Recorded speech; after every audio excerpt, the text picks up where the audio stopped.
apertura vi annuncio che questa serata è registrata e va in diretta streaming sul canale YouTube della biblioteca e poi sarà diffusa attraverso i vari social network.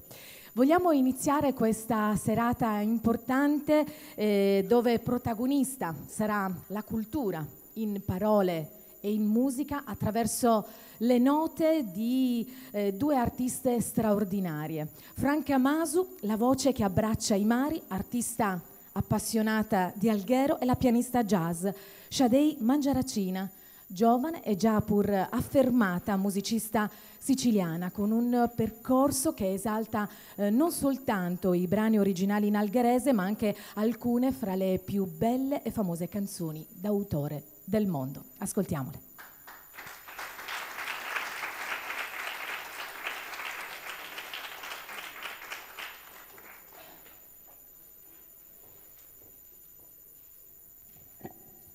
Buonasera a tutti, approfitto di questi istanti che Shadei si prepara per dirvi che sono veramente felice e onorata per questo invito, per questa occasione così bella e prestigiosa, e la mia gioia va anche al fatto che torno a Olbia che è sempre nel mio cuore.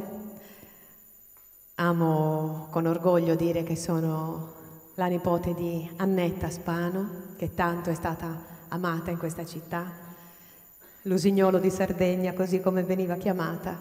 Chissà che mi abbia trasmesso lei questa passione per il canto. Quindi grazie per avermi qui, buona serata e buon ascolto.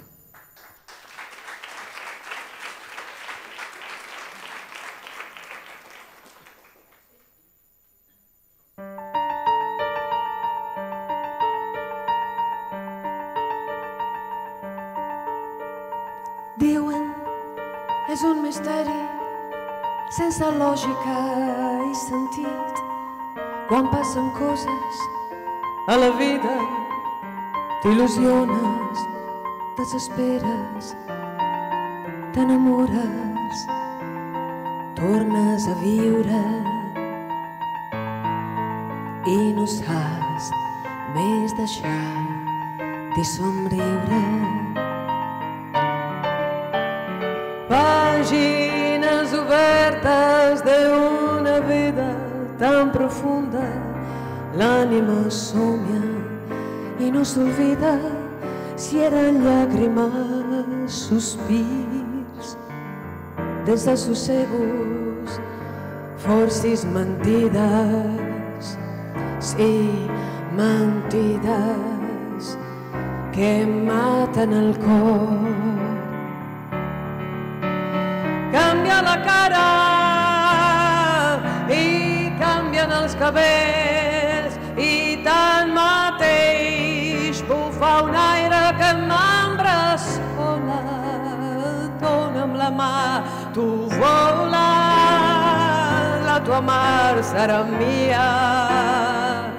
Creuant albades i a més temporades seran dues veles blanques al vaixell o dues gavines pujant al cel, doblegant ondes i no poder cansar-nos mai, mai, mai de la vida i de les aventures. Tu vas amb mi, sí.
amb la tua cara envia el meu feix a la taurada la ciutat s'adorma encara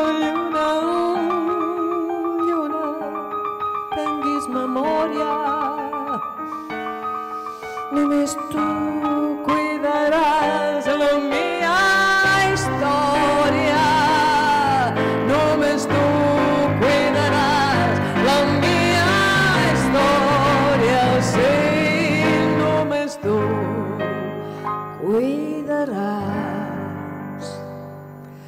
lluna, lluna tu tinguis memòria sí i només tu cuidaràs la meva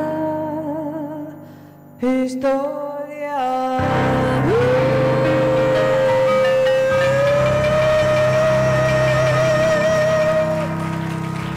Shadei!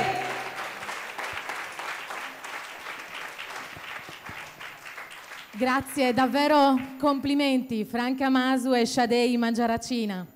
Avremo modo di ascoltarle ancora nel corso di questa serata. Adesso ci tengo a ringraziare per bene l'assessorato alla cultura del Comune di Olbia. Invito l'assessore Sabrina Serra a raggiungermi, a lei il compito di dare un saluto a tutti voi qui presenti. Grazie Daniela, buonasera a tutti. Anche quest'anno ci ritroviamo qui in questa importantissima giornata per la vita della nostra biblioteca e proprio per l'assessorato alla cultura, perché comunque il premio Città di Olbia rappresenta appunto una delle manifestazioni più importanti all'interno dell'attività annuale della nostra città e del nostro programma culturale. Un sentito ringraziamento alla giuria che ancora quest'anno con grande impegno ci ha permesso di realizzare e di appunto avere questo importante premio. Grazie a tutto lo staff della biblioteca, perché l'occasione anche appunto a fine anno di ringraziarli veramente di cuore per tutto quello che fanno per noi e per tutte le attività, perché senza di loro la biblioteca non potrebbe fare appunto, portare avanti quello che porta avanti, ma neanche appunto rimanere aperta al nostro pubblico, e lo fanno veramente con passione. Io voglio augurare a tutti voi un buon Natale e ci vediamo nel 2019 con la nuova programmazione e con tante nuove sorprese. Grazie. Grazie all'assessore Sabrina Serra. Mi unisco ai ringraziamenti per tutto lo staff della biblioteca guidata dal direttore Marco Ronchi, per il quale vi chiedo un forte applauso.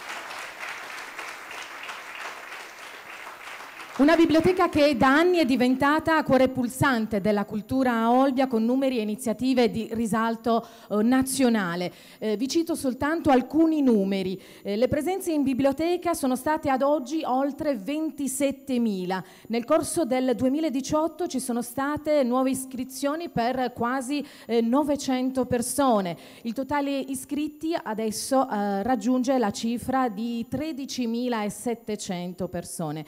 Sono stati prestati al pubblico quasi 9.000 libri. Insomma, stiamo parlando di numeri davvero importanti.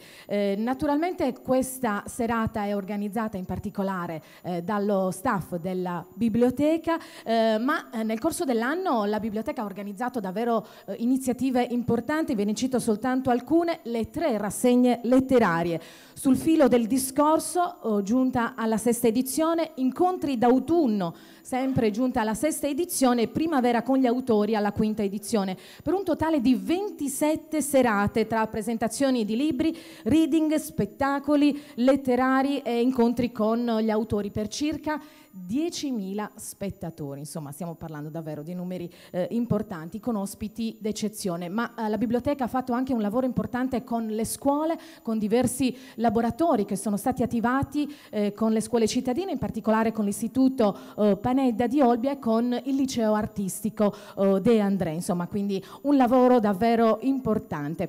Ma è il momento adesso di entrare nel vivo di questa serata e di questa premiazione che quest'anno è stata un successo di partecipazione, come ogni anno direi.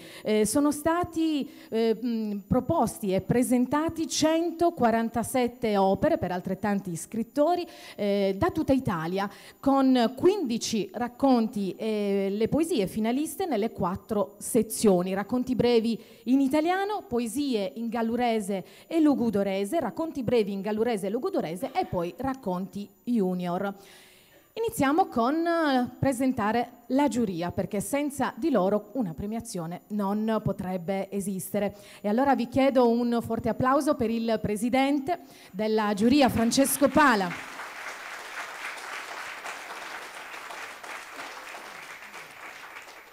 Originario di Nuoro, classe 1973, docente di filosofia e al suo 3° romanzo dal titolo Dominio della resa. Ha pubblicato negli anni saggi sulla filosofia francese contemporanea, su Nietzsche e sul pensiero psicanalitico. Grazie.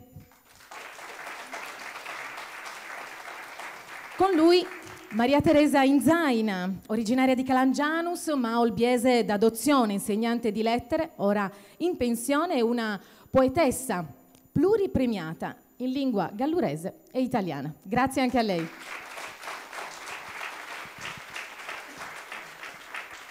Luana Scanu, addetta stampa e responsabile della formazione per la CNA Gallura, editor e correttrice di bozze, formatrice in diversi ambiti, scrittura creativa, crescita personale e aziendale, e si occupa di storytelling. Grazie anche a lei.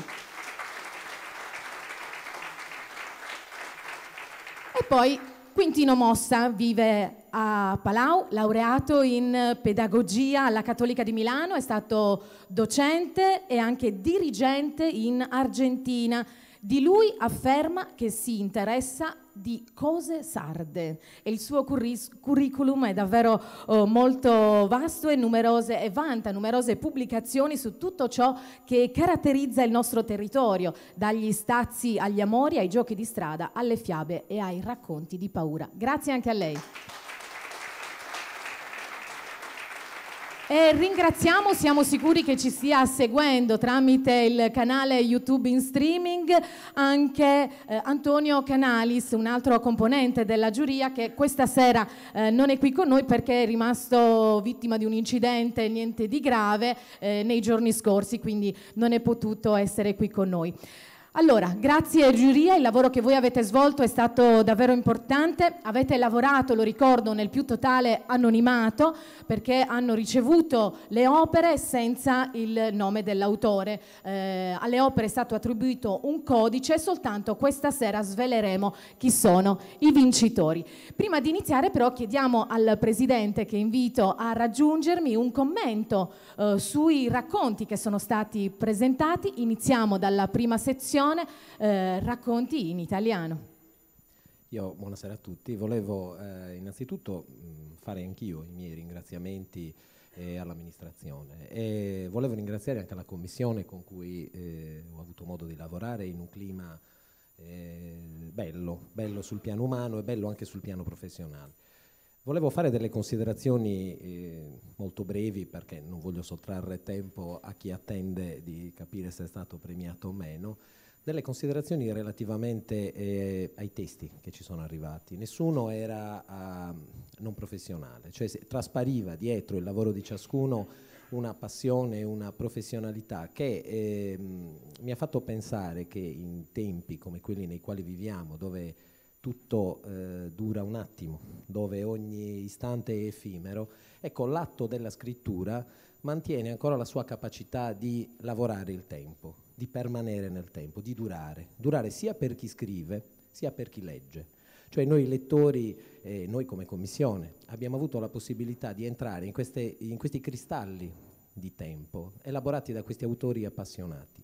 E un po' il filo conduttore del premio è stato questo. Voi vedrete, abbiamo premiato opere che hanno a che fare con la profondità e con lo spessore della memoria individuale, perché forse c'è esigenza di questo, forse c'è esigenza di un mondo che non corra troppo, ma che abbia tutte le sfumature e le angolature possibili da mostrarci, da esibirci e noi abbiamo cercato, ecco, di cogliere queste risonanze. Per cui adesso direi che procediamo alla premiazione. Esatto, e così sveliamo chi ha vinto. Allora, intanto grazie al Presidente.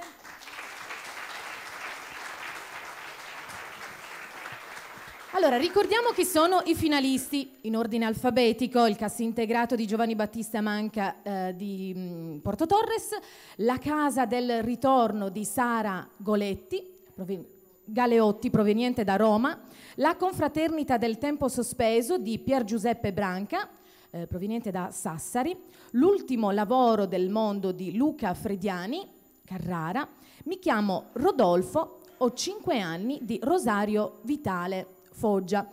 Allora, vi anticipo che ci sono 3 vincitori e 2 menzioni. Quindi è il momento di chiamare la prima busta. Iniziamo dal terzo classificato.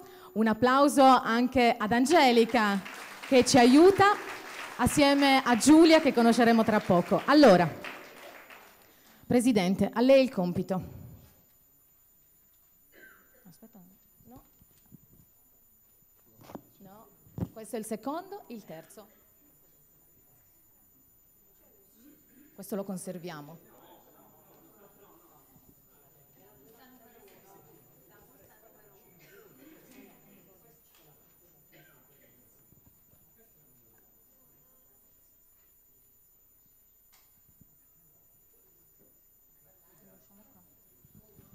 Allora, solo qualche istante, così sveliamo chi è il terzo classificato per la sezione Racconti in italiano.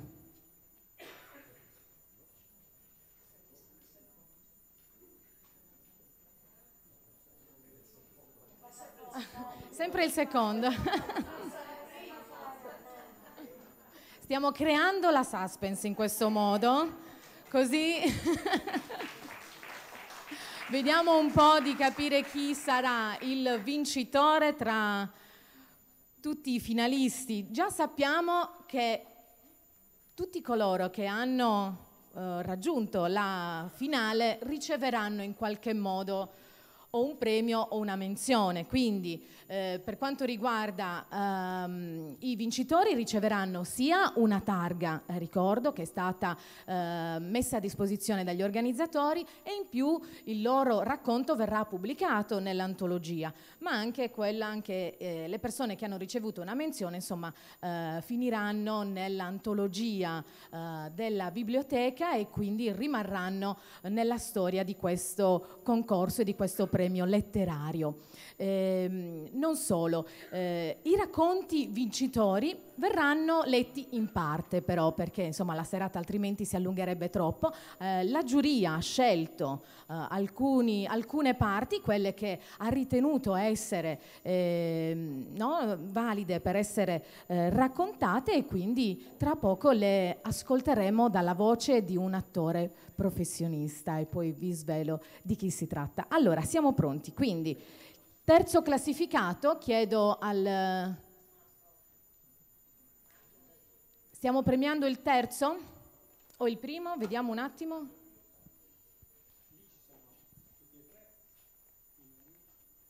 Ok, perfetto. Allora, apriamo la busta. Come nelle migliori premiazioni. Allora, quindi abbiamo, ecco qua, abbiamo una busta per tutti e 3 i classificati, quindi i vincitori. Iniziamo dal terzo, ok? Iniziamo dal terzo. Allora, al presidente di giuria il compito di svelare chi è il terzo classificato. Il terzo classificato è Mi chiamo Rodolfo, 5 anni, di Rosario Vitale. Complimenti, prego. Complimenti. Ci mettiamo a favore di telecamera. Un commento rapido. Che devo dire, grazie a tutti, sono abbonato al terzo posto perché ho partecipato anche l'anno scorso e sono arrivato sempre terzo, quindi niente, comunque sono molto contento. Approfitto dell'occasione per ringraziare una mia carissima amica che si chiama Emilia Formica, perché questo racconto È come se me l'avesse dettato lei, è una storia un po' particolare. L'ho scritto io, ma molto ispirato da lei. Perfetto, grazie. Allora, è il momento quindi di leggere la motivazione.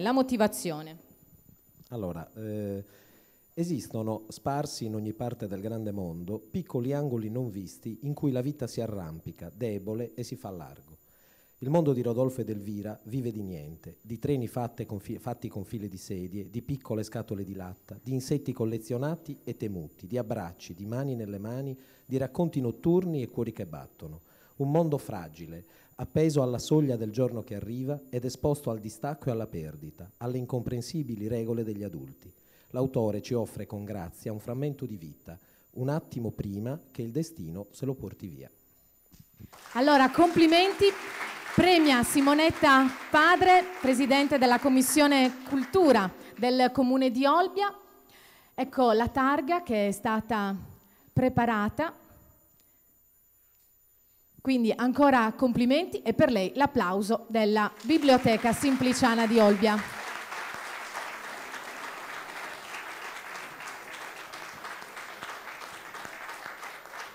Un momento naturalmente per le foto di rito. Grazie tante. Noi proseguiamo. Allora, secondo classificato per la sezione Racconti in italiano. Il secondo classificato è La confraternita del tempo sospeso di Giuseppe Branca. Complimenti anche a lei. Secondo classificato nella sezione Racconti in italiano di questa quinta edizione della rassegna letteraria Città di Olbia. La motivazione, Presidente. Il tempo è sospeso per la confraternita che da sempre celebra il rito della vendemmia e della pigiatura di grandi grappoli d'uva. Il tempo si è fermato per Predusale, il protagonista del racconto, l'animatore del rituale che si ripete ogni settembre. Una ricorrenza che di anno in anno accompagna la vita degli abitanti di Nurighes e che di girone in girone affida qualcuno alle cure del tempo che passa.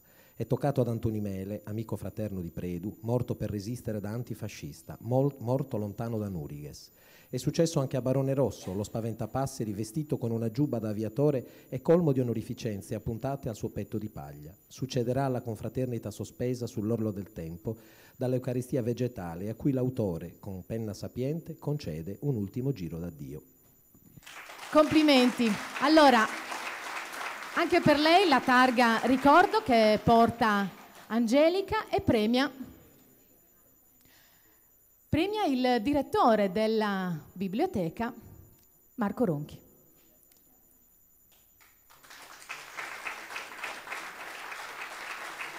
Complimenti anche a lei. Momento per le foto di rito. Secondo classificato della rassegna nella sezione italiano di questa quinta edizione del Premio Letterario Città di Olbia. Grazie e complimenti.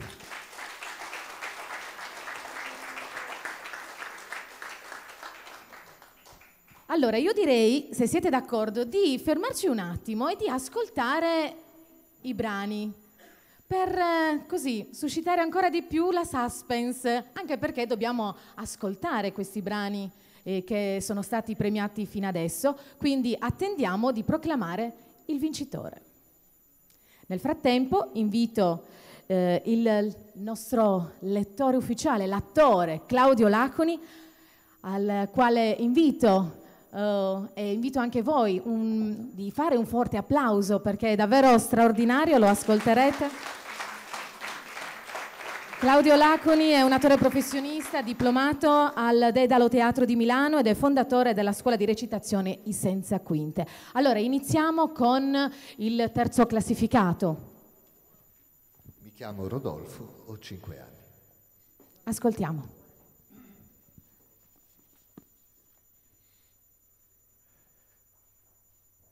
Mi chiamo Rodolfo, ho 5 anni. 5 si fa alzando una mano e allargando bene le dita.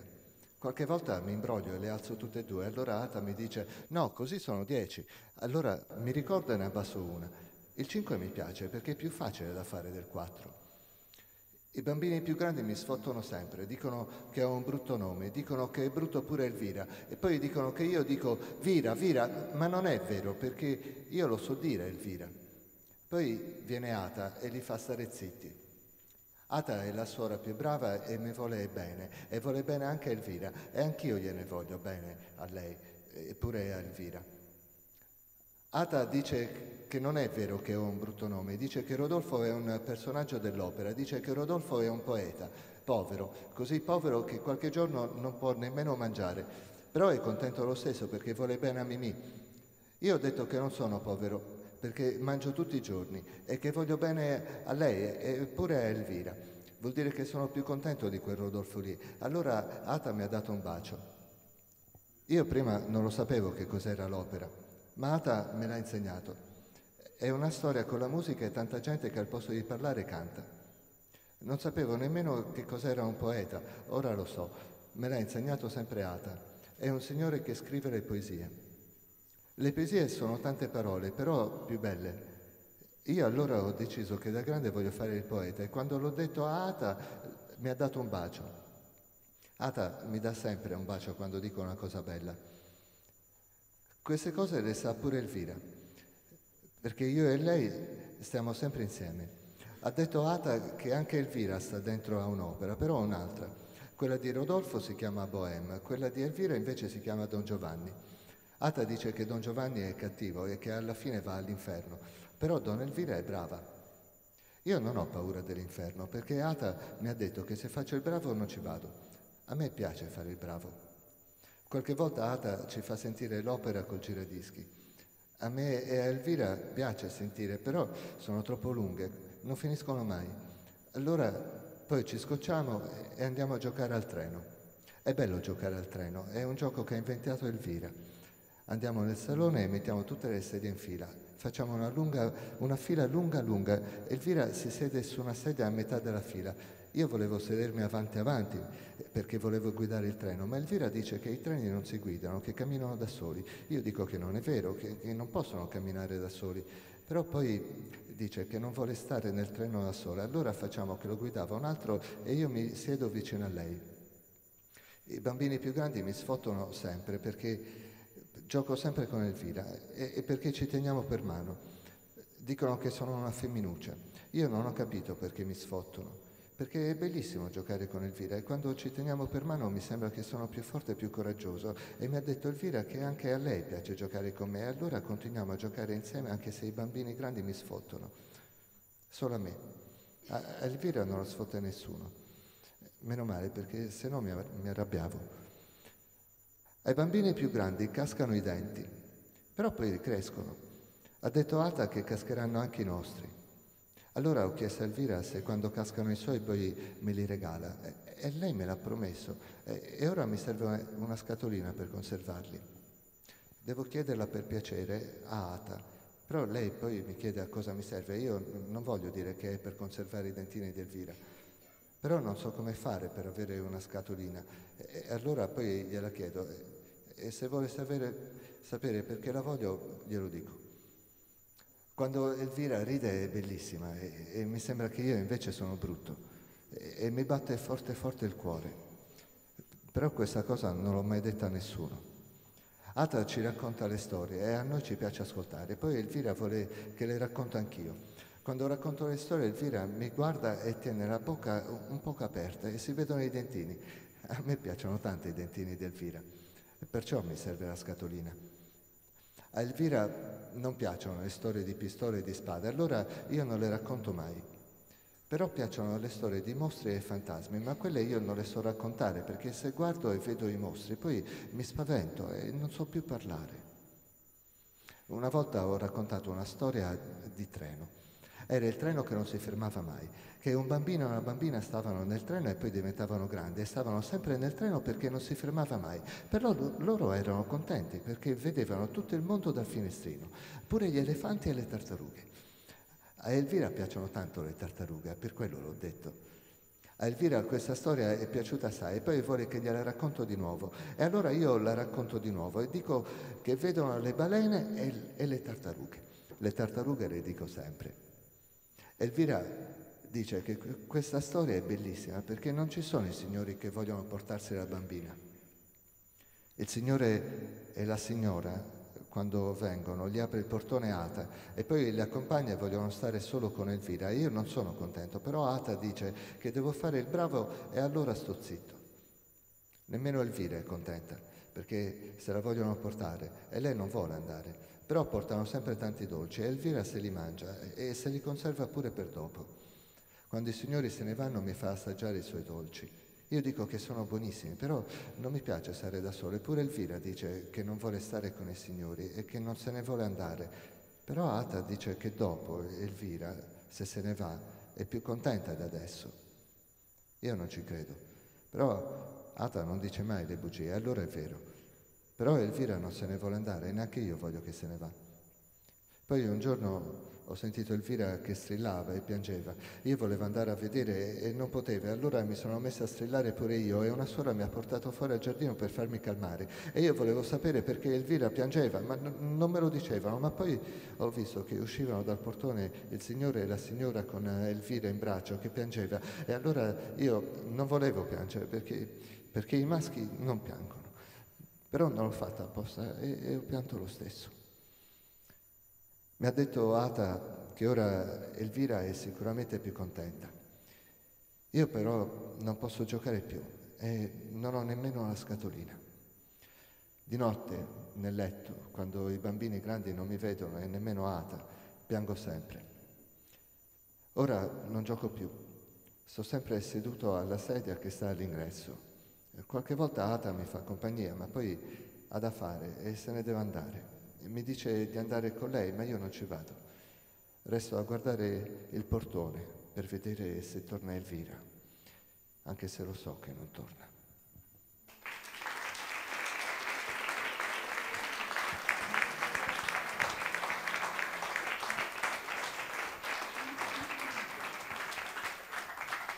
Grazie a Claudio Laconi che ha letto uno stralcio del racconto terzo classificato di questa quinta edizione. Ascoltiamo adesso ancora uno stralcio del secondo lavoro che si è aggiudicato il secondo premio.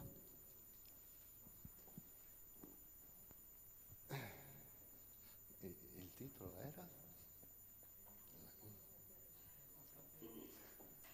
La confraternita del tempo sospeso di Pier Giuseppe Branca. Legge Claudio Laconi.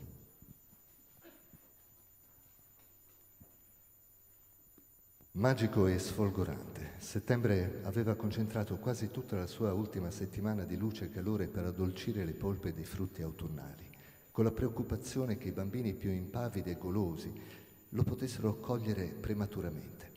Anche Pedro Sale era stato uno di quei bambini impavidi e golosi. Lo testimoniava, a decadi di distanza, il soprannome Cabidanni, cucitogli addosso dai compagni di scuola quando, alla domanda della maestra su quale fosse il mese della vendemmia, lui rispose coraggiosamente Cabidanni. Redarguito dall'arcigna insegnante a non esprimersi in dialetto, il bambino concluse trafelato: «Mi scusi, signora Mae, volevo dire Capodanno», facendo esplodere così l'aula in una fragorosa risata che ogni anno, a scadenza fissa, recheggiava fra i filari delle vigne di Nurighes, nelle ciarle tra Binzanteris e frotte di amici e parenti che partecipavano come ospiti braccianti alla vendemmia. In tutti quegli anni Pedro non capitolò mai agli sfottò degli amici, recriminando sulla ferrea intransigenza della maestra. E se solo mi avesse lasciato spiegare che Capidanni si chiama così semplicemente perché è il mese che apriva l'antica annata agraria. A Nurighes, nelle case di Binzanteris, si notava da giorni una vivace laboriosità. Quell'anno i filari grondavano di uva a tal punto da dare l'idea che ogni ceppo fosse la cornucopia uberrima e rigogliosa di un baccanale. I grappoli sodi e maturi, dopo aver visto i loro cordoni ombelicali recisi a colpi di cesoia, venivano delicatamente adagiati a migliaia nelle ceste ed ora attendevano davanti alle cantine che la pigiatura, come una specie di eucaristia vegetale, li trasformasse in mosto. E subito la memoria dei più anziani tornava quando Saccatighiera si faceva a piedi nudi in Laccos de Pedra, gli antichi tini di pietra pomice, di cui soltanto alcuni esemplari erano sopravvissuti alla furia distruttrice del tempo. A casa di Pedro Sale ce n'era ancora uno. L'uomo non aveva mai dimenticato come anni addietro adulti e bambini si infilavano scalzi dentro quei recipienti di pietra grezza svuotati a colpi di mazza e scalpello, dando vita con salti, sberleffi e schiamazzi ad un curioso prologo del carnevale, le cui divinità sapevano bene come la buona riuscita della loro festa invernale sarebbe dipesa anche dalla generosità della vendemmia estiva. E quando quel sangue della terra si fosse svegliato, fatto vino, si sarebbe accorto che quei legni possenti che gli avevano già temprato il carattere perché mai si lasciasse persuadere dalle risolanas ninfe primaverili a imbastirdirsi in aceto.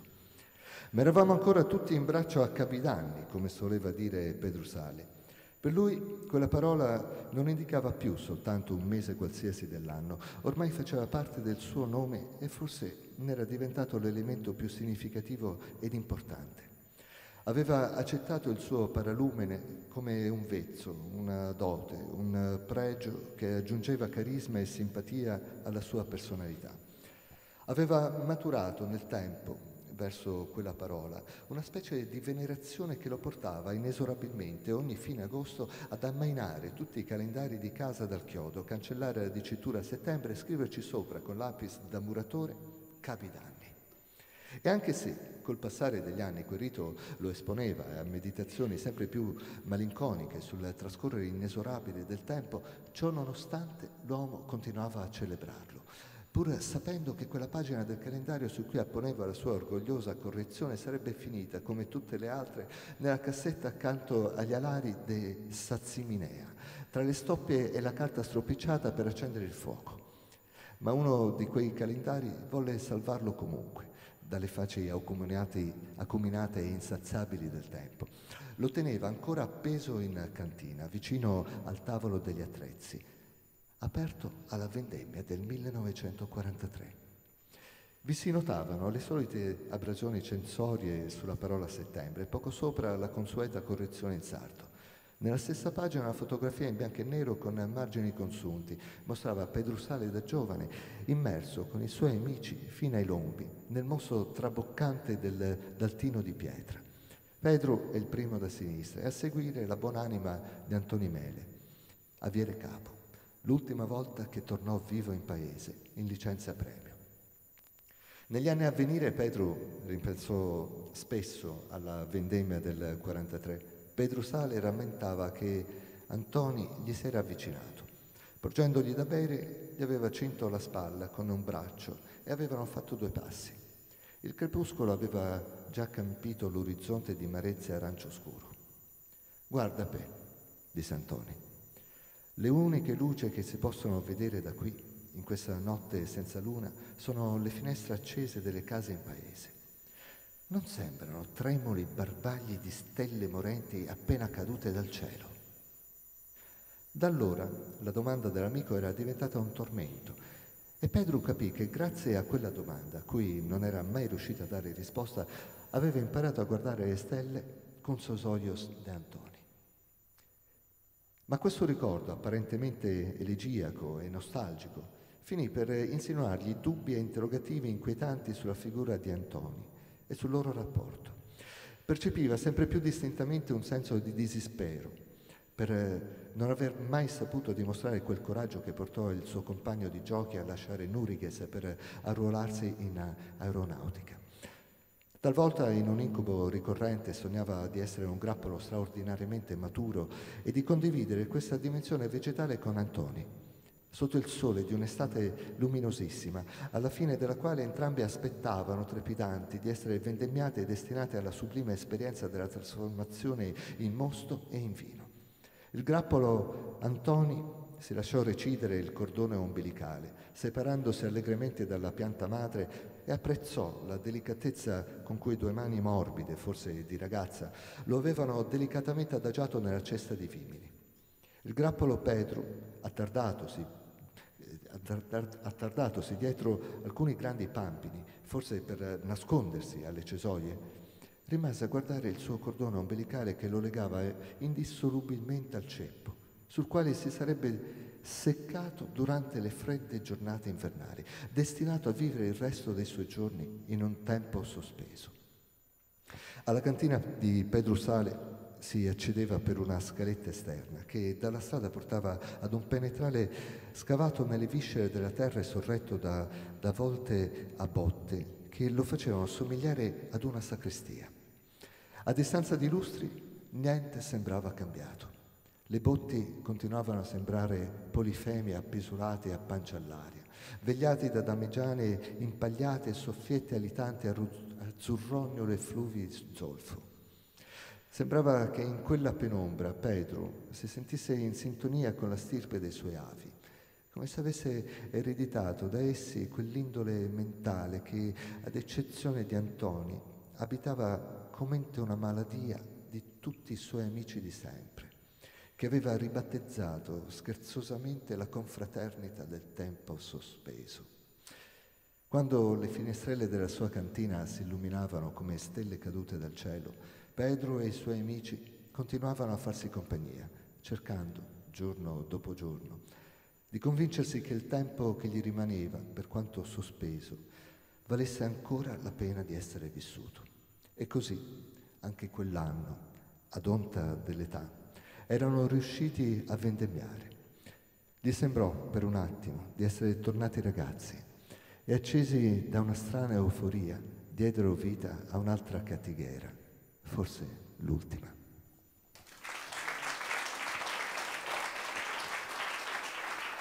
Grazie a Claudio Laconi per aver letto uno stralcio del brano che si è aggiudicato il secondo premio di questa quinta edizione del premio letterario Città di Olbia, ovvero la Confraternita del Tempo Sospeso di Pier Giuseppe Branca.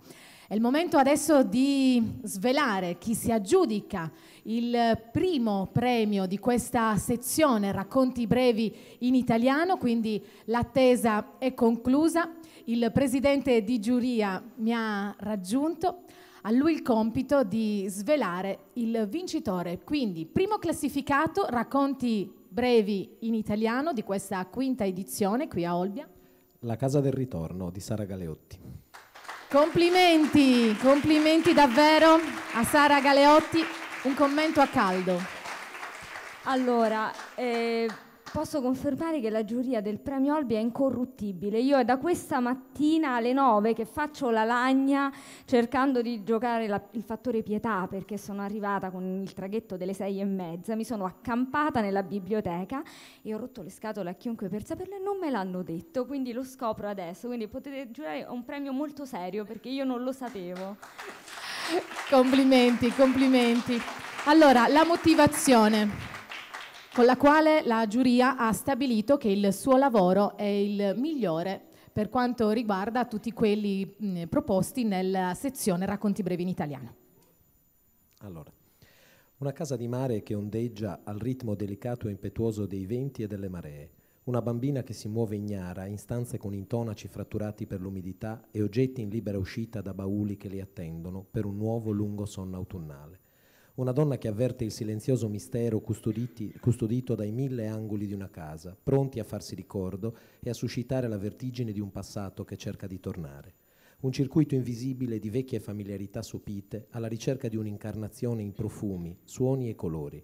Un racconto dal ritmo misurato e musicale che riesce con pudore e intensità a suscitare emozioni particolari ma dal respiro universale. Davvero complimenti. Invito quindi Angelica a raggiungermi con il premio all'assessore alla cultura Sabrina Serra. A lei il compito di consegnare il primo premio a Sara Galeotti che con il lavoro La casa del ritorno. Davvero complimenti.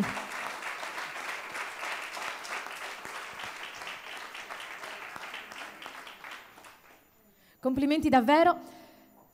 Claudio Laconi ci farà ascoltare ancora una volta uno stralcio di questo racconto che ha vinto la sezione Racconti brevi in italiano.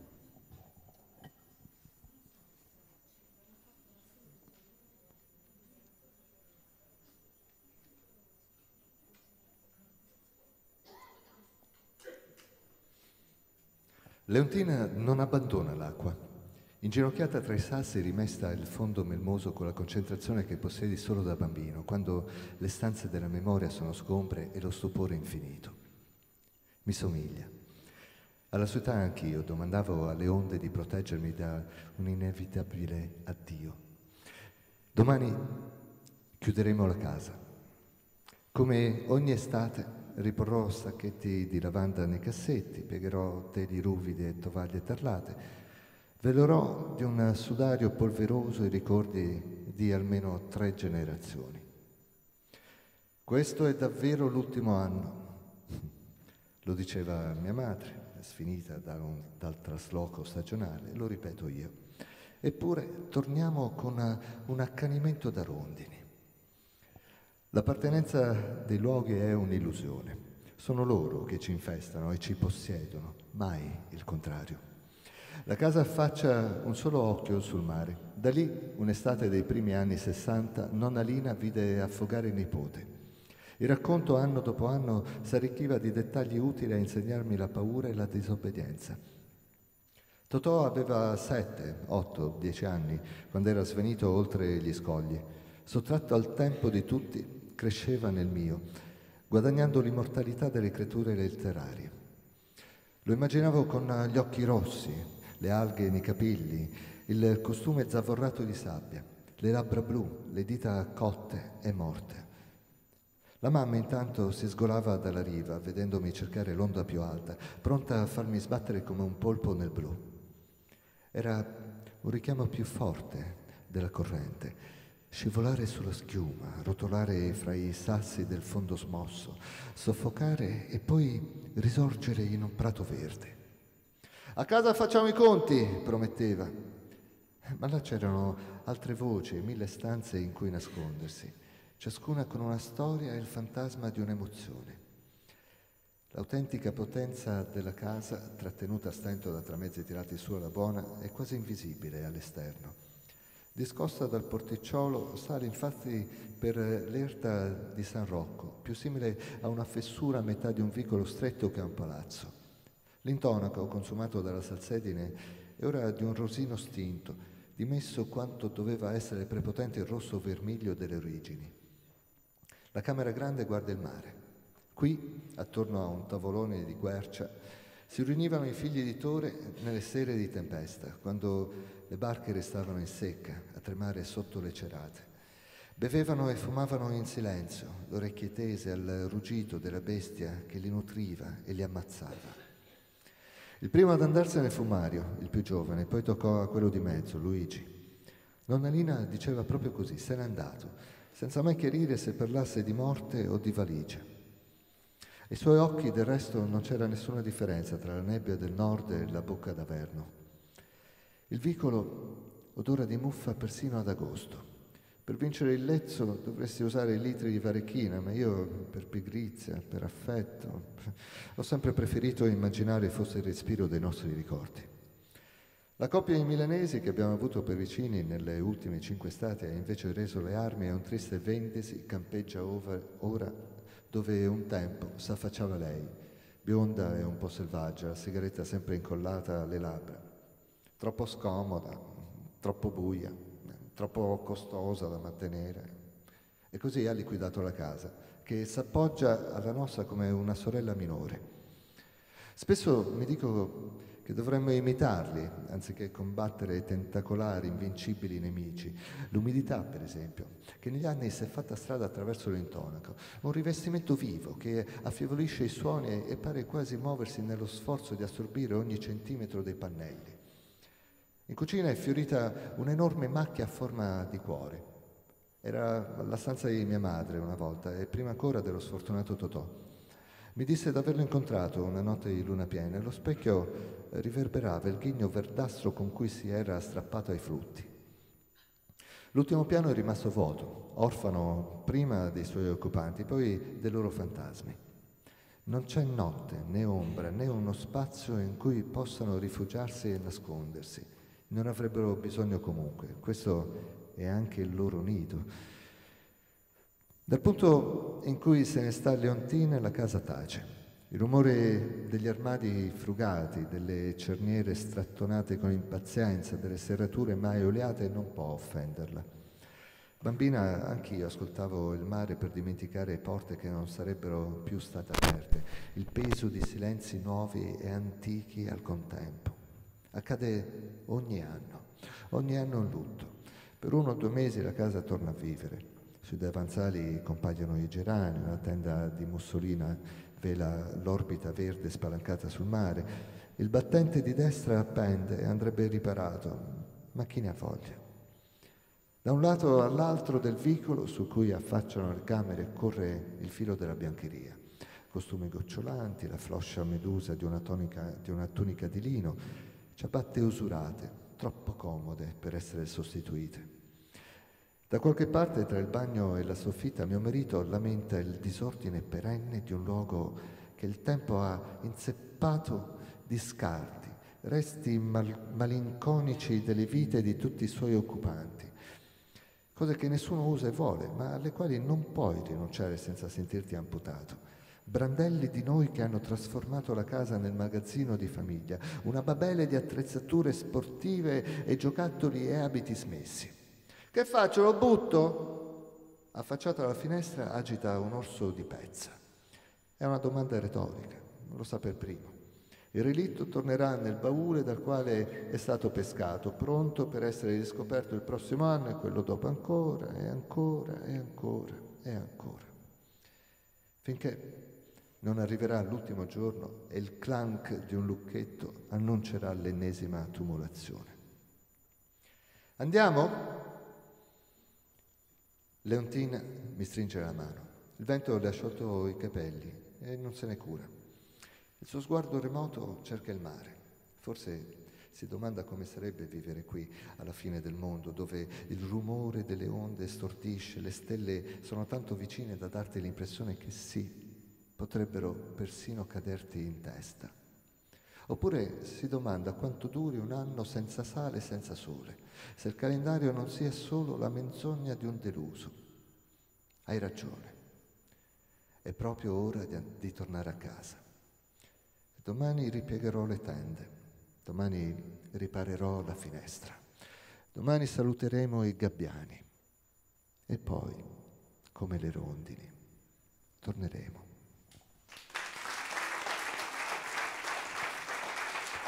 Grazie a Claudio Laconi che ha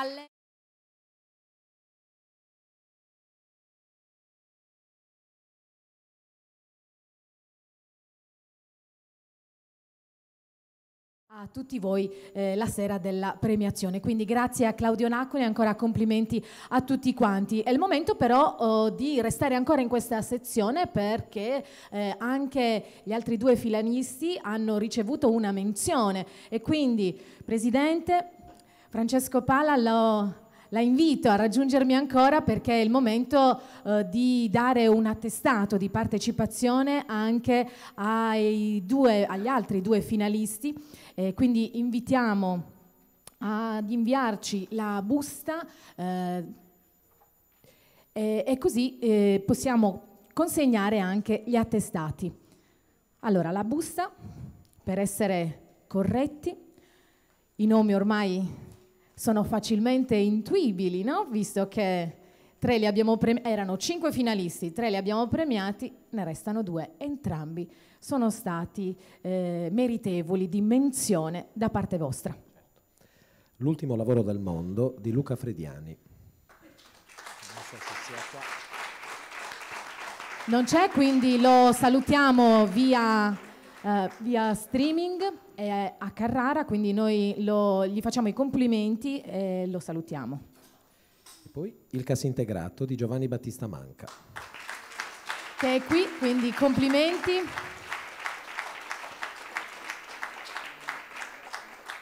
Allora, per lei un attestato che facciamo consegnare direttamente dal presidente di giuria, Francesco Pala. Grazie, con la consegna di questi attestati concludiamo questa prima sezione, racconti brevi in italiano. È il momento quindi di richiamare le due artiste che ci aiuteranno a vivere meglio questa nostra bella serata di cultura, quindi vi invito ad accoglierle con un forte applauso, Franca Masu e Shadei Mangiaracina.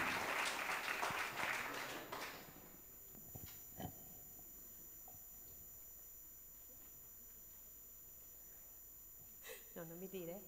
Ah no, ecco.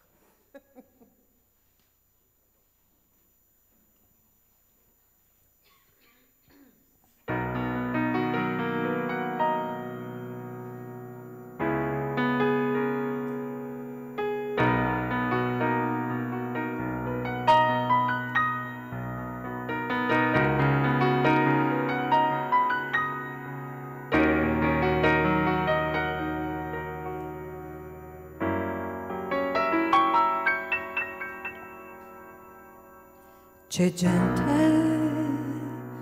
che ha avuto 1000 cose,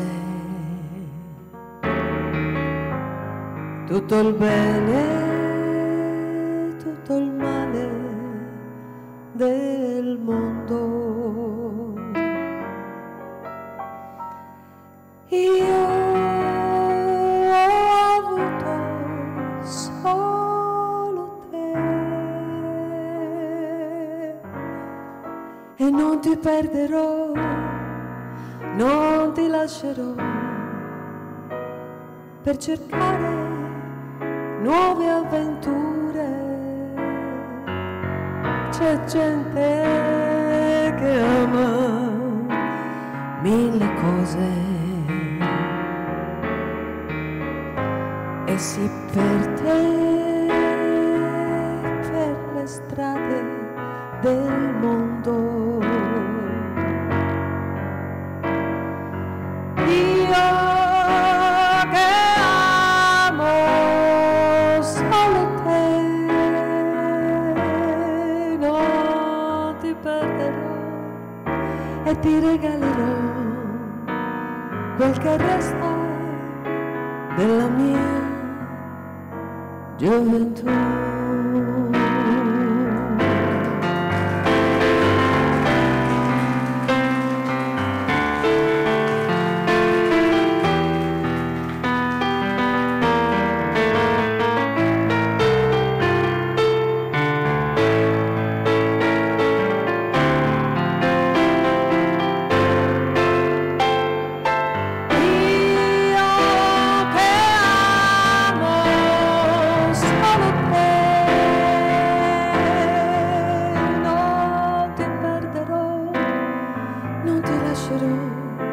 Per cercare nuove avventure.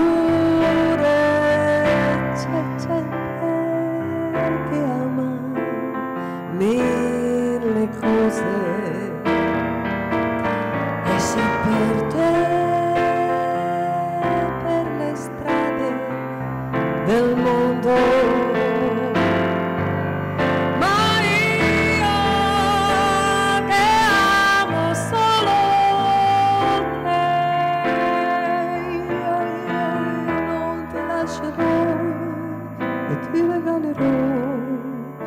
Quel che resta della mia gioventù, quel che resta della mia gioventù.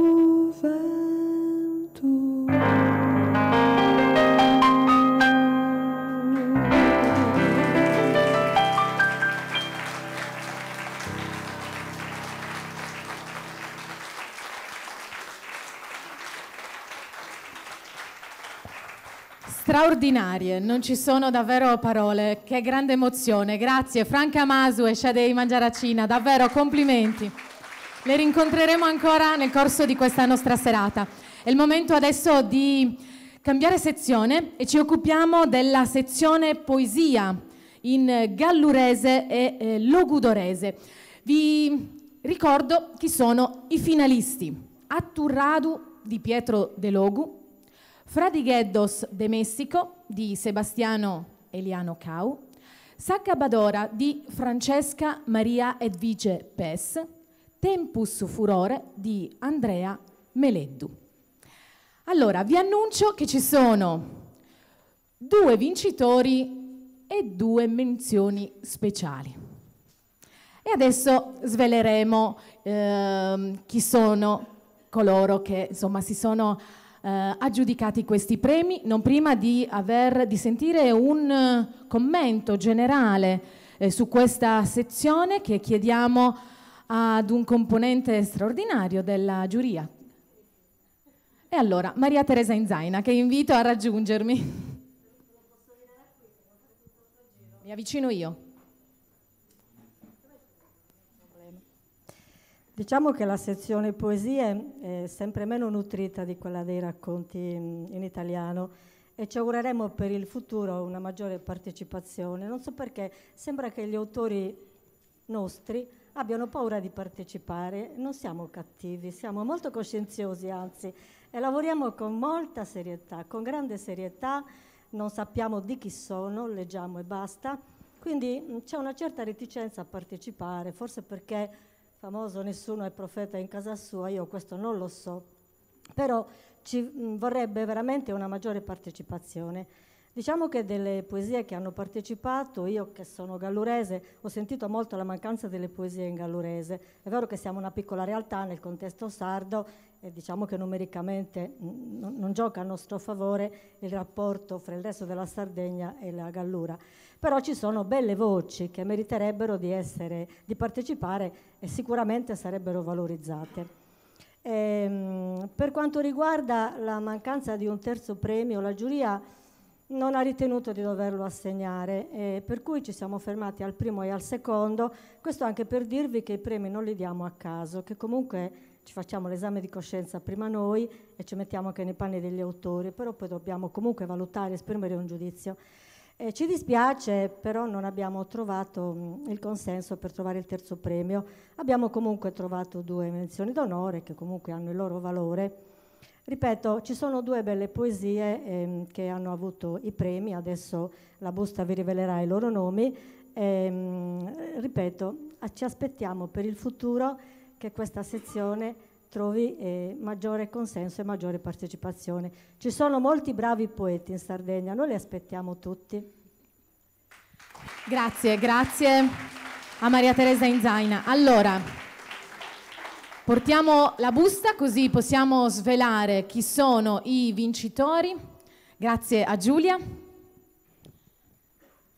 Allora, i premiati, però Maria Teresa, sì, questa volta è proprio il caso che lei mi raggiunga così davanti a questo splendido pubblico e anche a favore delle telecamere, così che anche da casa ci possano seguire. Allora, questa è la busta con i premiati.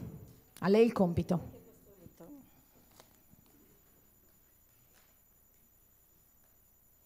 Vediamo un pochino, quindi ricordiamo che sono 2 i vincitori e 2 le menzioni d'onore che la giuria ha deciso di assegnare.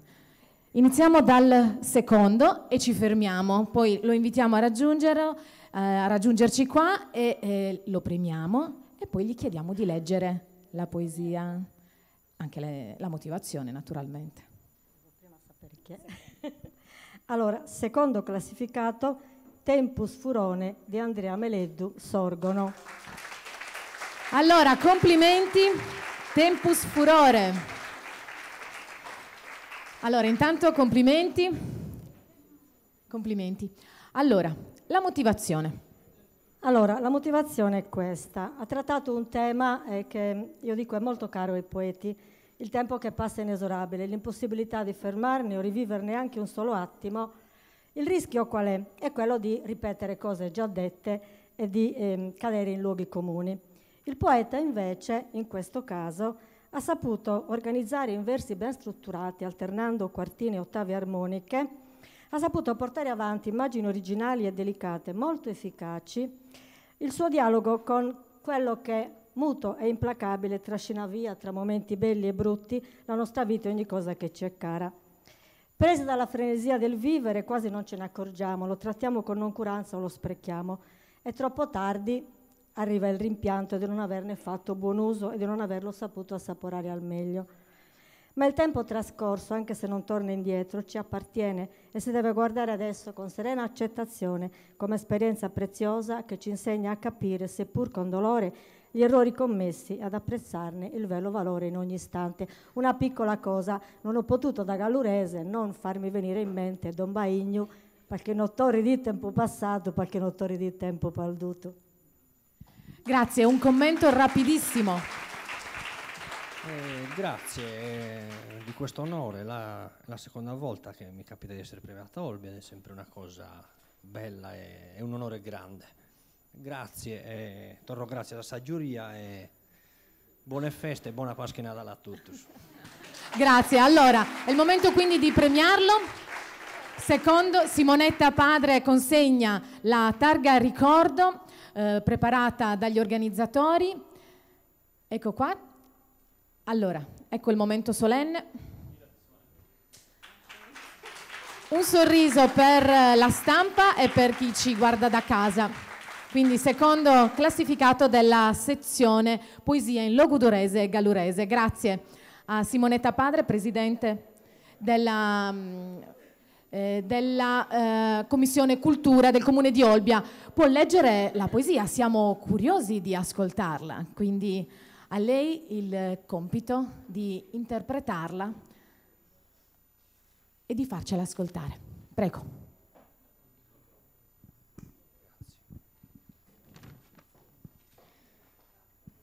Tempus furone. Abortas in campuras de lugore, accando senagrammas a sacua, andende a totuvua, nos fura donzi prenda in su mudore. Briona d'imbir di lighesa, lattuca cadimpensu sortulano, ma visto vitiano non lide candingroghi con l'estresa.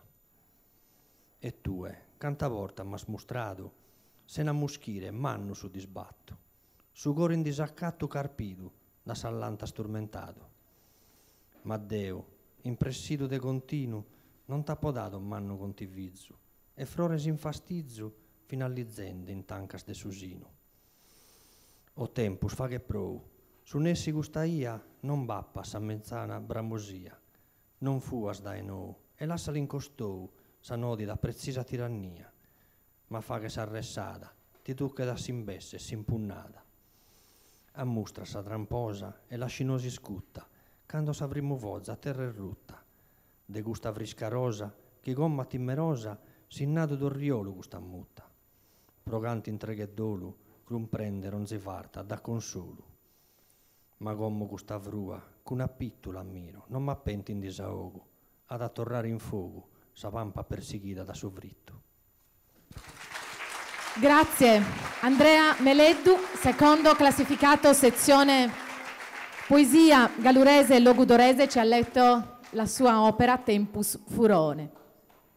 Allora, è il momento adesso di scoprire chi si aggiudica il primo premio della sezione Poesia gallurese e logudorese, anche in questo caso Maria Teresa Inzaina. A lei il compito di svelare il vincitore. Il primo premio è andato alla poesia A Turrado di Pietro De Logo, Nuoro. Complimenti. Lei è il vincitore, quindi primo classificato della sezione Poesia gallurese e logudorese. Un commento anche per lei? Buonasera a tutti. È la prima volta che vengo qui a Olbia. Voglio dire che ho trovato più difficoltà a trovare la biblioteca che vince il primo premio, insomma. Per cui sono doppiamente felice di trovare una buona compagnia, trovarmi in buona compagnia e simpatica compagnia, e speriamo di continuare così, che il premio abbia rinomanza per i tempi a venire e che ci sia una partecipazione più numerosa, soprattutto come stavo sentendo per la poesia, visto e considerato qui in Galluresi, e la Gallura vanta molti poeti che io conosco, anche sia di tempi o che di cose del circondario, molto molto bravi, che hanno vinto molti premi in assoluto. Grazie, grazie ancora, complimenti. Allora sentiamo le motivazioni con le quali hanno deciso che lei è il vincitore.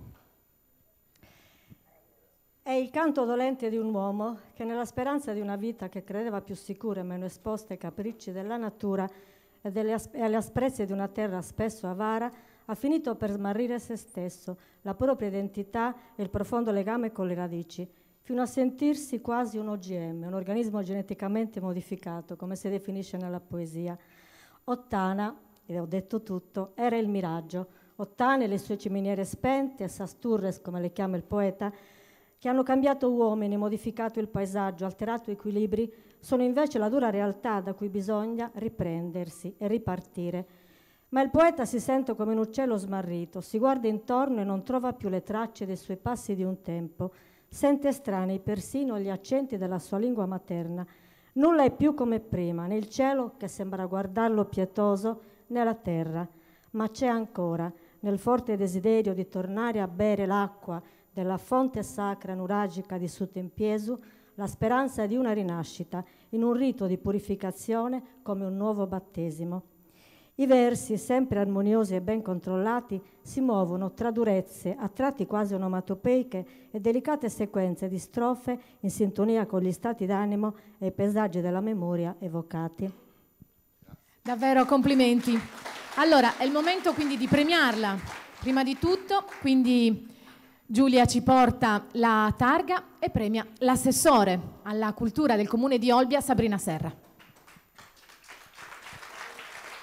Quindi complimenti a Pietro De Logu che si aggiudica la sezione Poesia Gallurese Logudorese di questa quinta edizione del premio letterario Città di Olbia.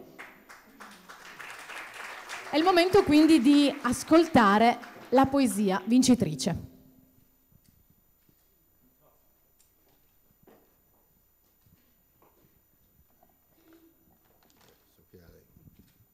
Si sente? Sente bene. A Torrado. Scusate, io c'ho un po' di laucene. A Torrado, la sasturra dotana, sottorrado assumbra sacra de Santico Nurache. E in quest'ora stasida de agosto mi si perde su sentidos in una visione di sattino. E zeo mintenno pusone il marinado, preno de angustia e de sporo. Caminza sa cusoria, uve apo plantado, sa surminas piscinas, a perdido promene, s'allaccanas con notas. Mira piedoso sistedu che nadorio, ma no accato pruso sistentales, che mi incumpanzoso in sanoti stedada, che in sagama ziranne in saleada. E mi sagurti impura sa sparagula notas, caiane in orie su brunzi in un sapore de salimbanadia. OGM, organo geneticamente modificato, so atto io pure, che il suo tricco che prusso non messa su massaio, che i cervecchi che prusso non murghi su pastore. E puro, gano mi reghi si spera, de tornare a buffare carchirie, chi sa baione brustica, sabba sacrada de su tempiesu. Pietro De Logu con Atturrado vince la sezione Poesia Gallurese e Logudorese. È il momento adesso di rendere onore e omaggio anche a coloro che sono stati menzionati, quindi i cui lavori insomma, sono stati ritenuti degni di essere menzionati. Allora, Maria Teresa Inzaina, è il momento quindi di svelare chi sono gli altri due. Allora, la busta per la sezione Poesia Gallurese e Logudorese, ecco qua, menzione speciale. Ancora una volta a lei il compito di leggere i nomi e di svelare le opere. Allora, le menzioni speciali sono andate a Fradigheddos de Messico di Sebastiano Notueliano Cau di Sorgono e a Saccabadora di Francesca Maria di Vige Pes Alghero. Complimenti. Vi invitiamo a raggiungerci qua.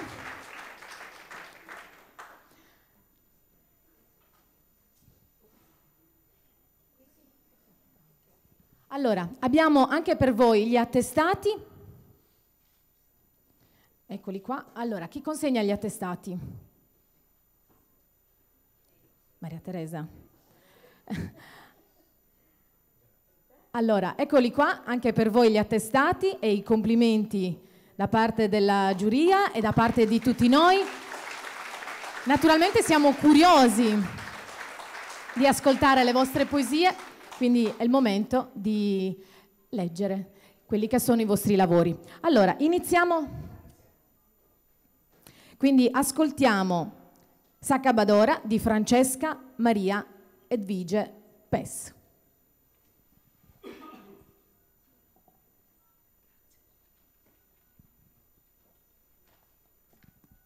Faccio così perché Sacabadora. Sono arrivata in Sumunnu in una dia de abba e già d'anno su vado vi pronto per me. Crescenne ha poi imparato a osservare, a tribagliare, a tribulare, ma sempre a sa sola. E sa lacrimas, la sappo guarda da Sumunnu, che su dolore vi pro me sa volza, pro dare davanti. Canno sa vita, presentai a su conto. Non appo connotto sorriso in vita mia, ma accanto a gente, a podento sa mano in sa molte, canta a lacrima sa poeto, canno vritto e su coro, e muta e sa mente. E oso sa nue, chi passa di invisibile in mezzo a sa gente. E oso sa lughe, che hanno aggiù una vita a bene a su mondo.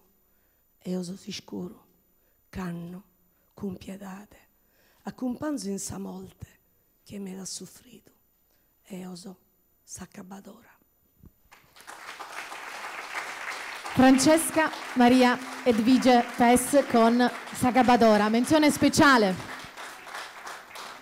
per la sezione poesia gallurese e logudorese. Adesso ascoltiamo la seconda poesia, meritevole di menzione d'onore, è di Sebastiano Noto Eliano Cau con Fradiguedos de Messico.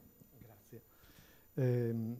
Sono veramente felice di essere qui per la seconda volta, per la terza direi, perché una volta sono venuto come autore di un romanzo in questo luogo prestigiosissimo. Di solito o in prosa o in poesia io parlo di tre cose fondamentalmente, intanto dei miei affetti, della mia Sardegna e poi de sos desamparados de su mundo, come questi Fradiguedos de Messico. Ti podia esse frade, l'ischis tue, osino vizzighedo e naschidorzu, ma solo so unuvoras de nois, e questa cara mia, prunieda de d'ogni disisperu, mai connottu a basos, ne miradas. Tu edene sa mama, deo nono, caoe, como, in d'una briglione, cun ateros orfanos che a mie tentu dai grigliones del rezzelu, ma gatto, se ne poter mancuranger, e lacrima no apo, ne spera, che mi gregò i breglioneri, accorrado cun ateros anzones, cun oglios de piantu pipiosos, ha fatto un isprabarzo incainado, in su guile gusta vita nua, dividido esos meos, commenta un ubegus condennado, pro sas trista reiones corrituras che deo non comprendo. Calessa neghe, pro l'esser nemigo, e de soffrades, de dotu soffrades, tenturados che canes in cadena, chi s'attittan, cum bogues de ispramo.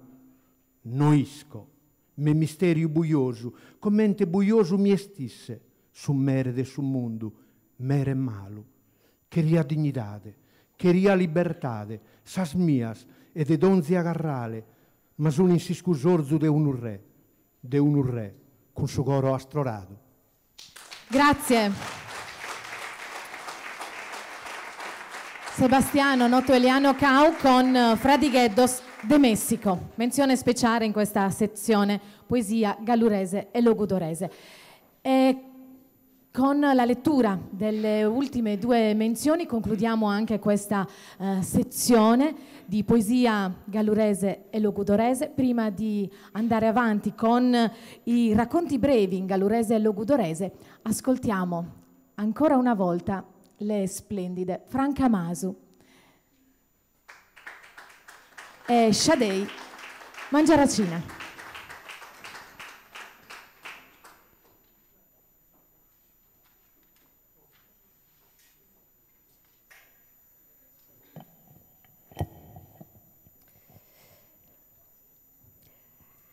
Questo è un brano magari poco visitato ultimamente, magari molti di voi lo ricordano.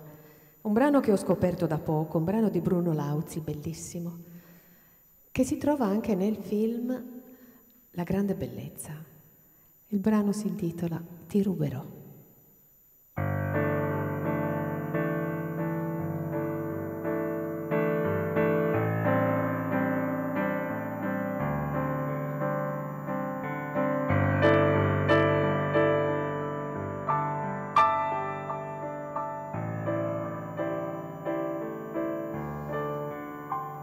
Ti ruberò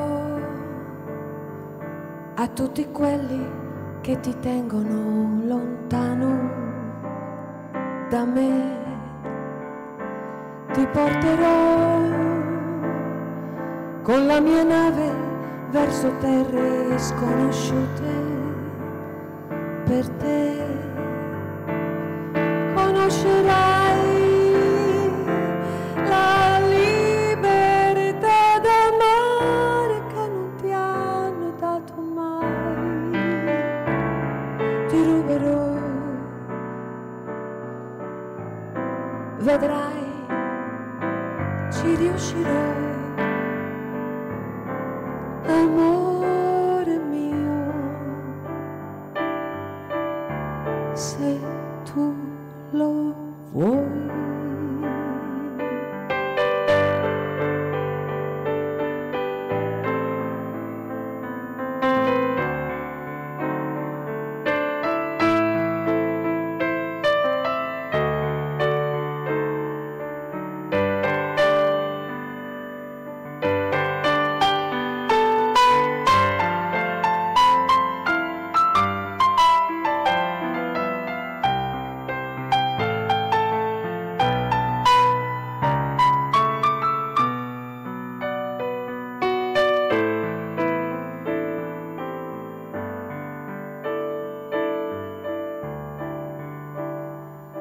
Ti ruberò a tutti quelli che non sanno più sognare come noi. Ti porterò in una casa costruita solamente per noi. Ti insegnerò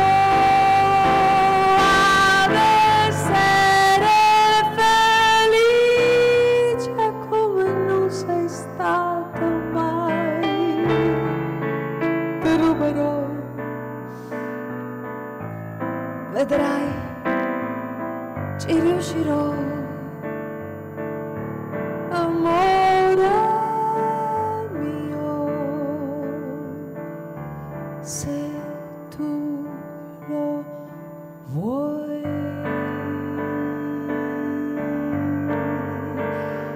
Se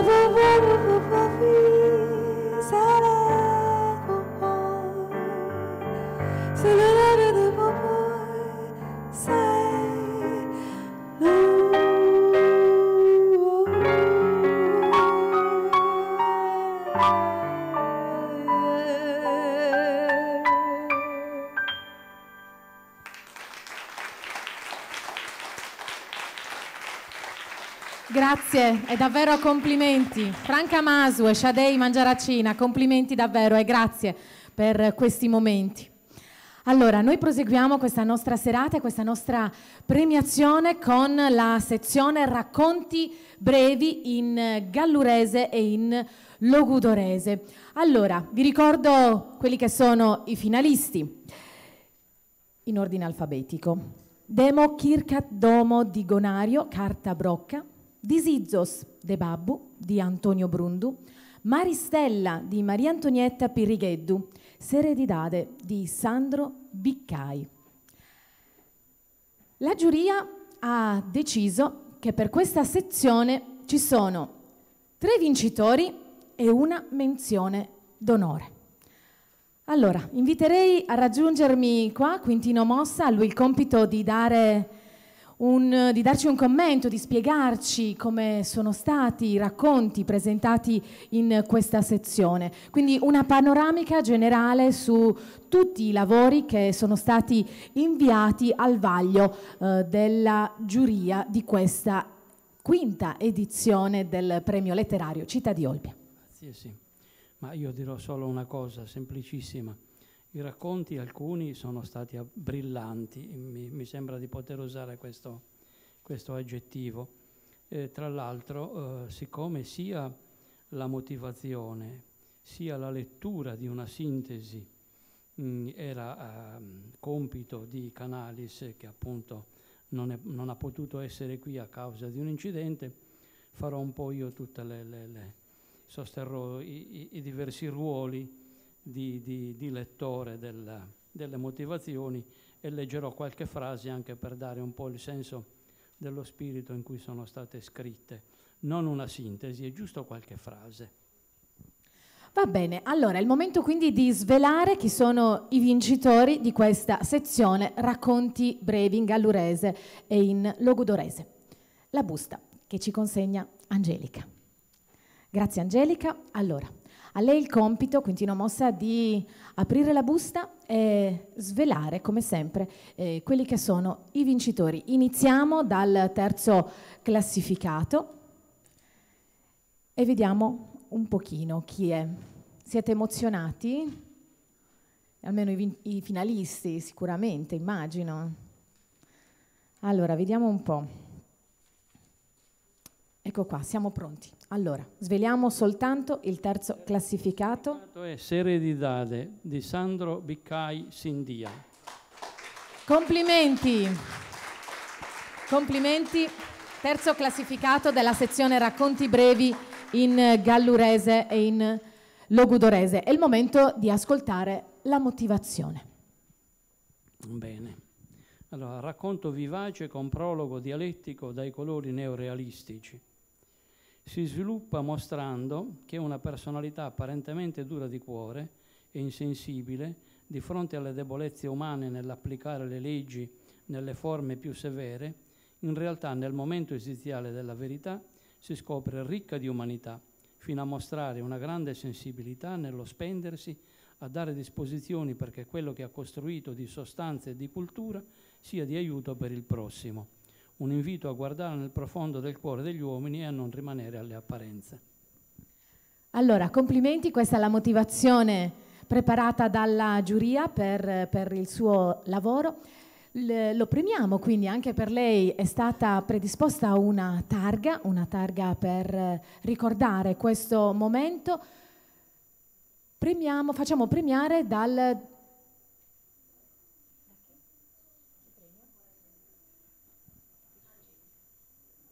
Allora, intanto, ecco qua, facciamo arrivare la targa che ci consegna Giulia, lo facciamo premiare dal membro della giuria, ovviamente. Ecco qua, Quintino Mossa, che consegna la targa, terzo classificato di questa sezione Racconti brevi. Leggo giusto una frase per un po' per cogliere quello che è lo spirito. Però in questo caso mi servono gli occhiali. L'aiuto? No, grazie, no, ci mancherebbe. Nonostante l'età. Ma il testo demonio chi ha scombinato? Non ho fatto a tempo, smanco a arrogare su Giannile de domo, chi mamma mietta ti incara questo spago sfaeddos. Abbaidendemi a corronchino con sas manos bene piantadas in ambos fiancos, e sas trempas ruias che chi buddone. Commente li succedit d'ogni volta che s'arrennego leat suolo e su vele curret a contu sou senza intoppare l'acanas in su cammino. Con sos annos e poninde capo a sos bonos cussizos de babbu, avveso alle triolare da una vida, ha imparato che in custas occasiones sa cosa menzus est a sigagliare, a samuda e a esettare che sa paseo che una pena. Quasi sempre di fattis es che isas fascinas de sarmentu che simboland in su vogu ponu pesperu de Santo Ioanne. Faget una pampada paret chi si che cherzat ingullere su terrino vinza a fondo, ma in pagos minutos perde tutto as forzas e si gala tacchisino. Issa è sfatta gai, ti chirriat, più scadria del sumisso e culeri, e quando è subando in piazza Maiore, ma samasedat luego, e tanto femmina più sbona de issa in suo mondo, in tre uno sagattat. Volevo dire, cioè, ho voluto leggere questa frase anche perché la trovo ricca di riferimenti. In fondo è una lingua che ha tutta una serie di stratificazioni linguistiche, si colgono molti termini che sono catalani, castigliani, che sono addirittura siciliani oppure anche greci, fino in fondo li avevo sottolineati ed è molto interessante leggere anche perché in fondo ci raccontano un po' anche la storia della Sardegna, quindi non solo il racconto in sé. Grazie a Quintino Mossa per averci letto questa parte del brano che si è aggiudicato il terzo posto della sezione Racconti brevi gallurese e logudorese, Serenidade di Sandro Biccai. Allora, il momento quindi di svelare il secondo classificato della sezione Racconti brevi gallurese e logudorese. Chi è? Riprendiamo.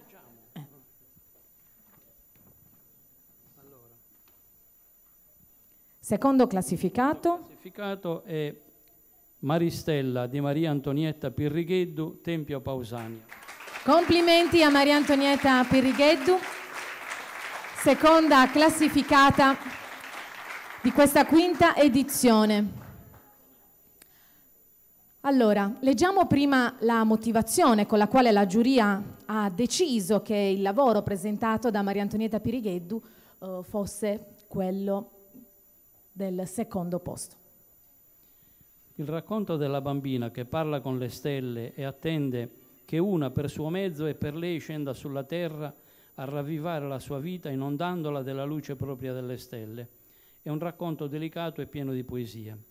Questa attesa è vissuta come un sogno fiabesco, fin tanto che il sogno si realizza e una stellina nasce dalle sue viscere. Ma la gioia per il bagliore che la inonda è quella di un attimo, perché la luce si spegne e il senso stesso della vita si oscura. La luce venuta al mondo e subito scomparsa lascia un mare di dolore e di solitudine, ma una luce che si accende, per chi l'ha interiorizzata, brillerà sempre e sarà una compagnia e una guida nella vita. Allora, ecco qua, questa è la motivazione della giuria, quindi è il momento di premiare Maria Antonietta Pirrigheddu e premia Antonello Budroni. Antonello Budroni della Biblioteca Simpliciana di Olbia premia Maria Antonietta Pirrigheddu, seconda classificata della sezione Racconti brevi in gallurese e logudorese. Quintino Mossa anche in questo caso ci legge una frase del racconto. Mariedda li stelle li conoscia tutti, la sera ci scia e la colte e aspettava che buchessi in capo. Una infatta l'alta, prima chi si più manne e dopo le minoreddi. Si pidà a gusto a punirli in fila e a farli giocare insieme. Tanto iddi facene la casetta, la caffittiera, la tana dei frummicoli, la funi per brincà. Sono i nomi delle costellazioni, giusto per intendere. Gli stelli erano gli amici suoi, gli iniettani un bel di cose, gli imparani la ita, e quando si sentia sola si l'accostani. D'ogni tanto qualche una si ne lampada luceli, la chende una scereda luccica, come chissà di li barraccocchi. Marieda la idea falende e comprendia che in qualche loco chi acculto era reato un'animedda noa. S'era accesa un'alta luce in qualche famiglia, ma l'era capitato pure più di una volta di denni alzendi di chi si luci, paltiane dalla terra e da poi si paldiano in qualche bicco di lo filmamento. E non era mai riuscito a sapere onde alla fine si erano collocati. Grazie a Quintino Mossa, Maria Antonietta Pirrigheddu che ritorna amica della biblioteca. Grazie a Maria Antonietta Pirrigheddu. Allora, è il momento adesso di svelare il vincitore della sezione Racconti brevi in gallurese e logudorese. Il primo classificato è Demo Kirka Domo di Gonario Cartabrocca, Dorgali. Complimenti, lei è il vincitore della sezione racconti brevi in gallurese e logudorese. Prima di consegnarle la targa ricordo è il momento di ascoltare la giuria. Allora, le difficoltà della vita osservate e vissute dal punto di vista di un povero cane. L'amico dell'uomo, per la sua natura e per sua scelta anche, si adatta serenamente a tutte le condizioni, anche le più sgradevoli, che nel mondo d'oggi è dato sperimentare, affidandosi alle scelte dei casuali padroni, che vuole con piacere, accettandole di volta in volta con piena sopportazione. Ironico e brioso, presenta al lettore la via perché ci sia vera integrazione e rispetto tra gli esseri viventi dotati di sensibilità, inclusi i cani naturalmente. Complimenti. Grazie, grazie. Allora, è il momento quindi di premiarlo, premia l'assessore alla cultura del Comune di Olbia Sabrina Serra, la targa ricordo ce la porta Angelica ed ecco qua il momento solenne, la premiazione del vincitore della sezione racconti brevi in gallurese e logudorese. Complimenti.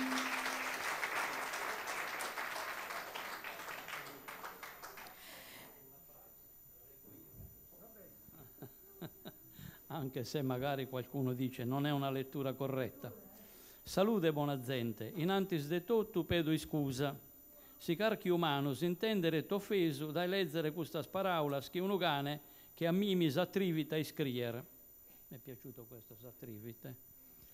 Isco bene che noi canes deppimus stare che canes, no a pedare, quando sumere non cheret, non fagere sos bisonzos nostros inta se sisemus crepende, non pensare che in sagonca nostra, né contrariare sumere chi tutto ischit. Beh, quasi tutto.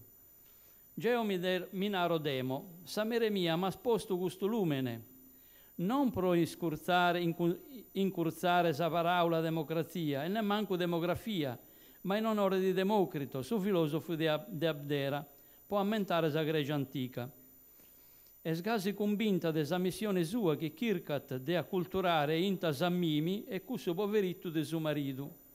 Naro poveritto che Geo potrà fare finta di scurtare, ma isu deppet corrispondere a su chi samuzzere li narat, se no non sapria e sta assicurata.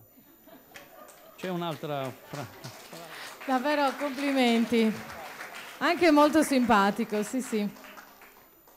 Geo demo mi intendia un'ispecie de vizzo prediletto, de gusta savia e ricca mere mia. Naro mi intendio che Geo appo compreso canto egoistico fiat so bene che issa bandiat a suo mondo. Uno zero, convinta che Geo non essere iscurtande, ha nato a suo marito, chi sa chi da inveniente, mi dia giuto a suo dottore de gaddos per mi grastare. Poso bene mio una rei a tissa, po mi fagere tassettiare sas notes che mi ponio a urulare e poi non correre pruso in fatto dai sascanes in calore, quando issa mi boga io a tappassizzare. Davvero complimenti. Noto che vi siete anche divertiti molto nel valutare le opere che sono arrivate. Complimenti davvero. Allora, per questa sezione abbiamo ancora una busta perché c'è una menzione d'onore, quindi un'altra persona deve ricevere un attestato di partecipazione perché la giuria ha ritenuto questo. Quindi Angelica ci porta la busta. Allora, ecco qua. A lei sempre il compito di aprire la busta con la menzione speciale per questa sezione racconti brevi in gallurese e logudorese. Vediamo un po', apriamo la busta ed ecco qua il risultato. Menzione d'onore per Disizos de Babbu di Antonio Brundu, Sedilo. Complimenti, complimenti anche a lei.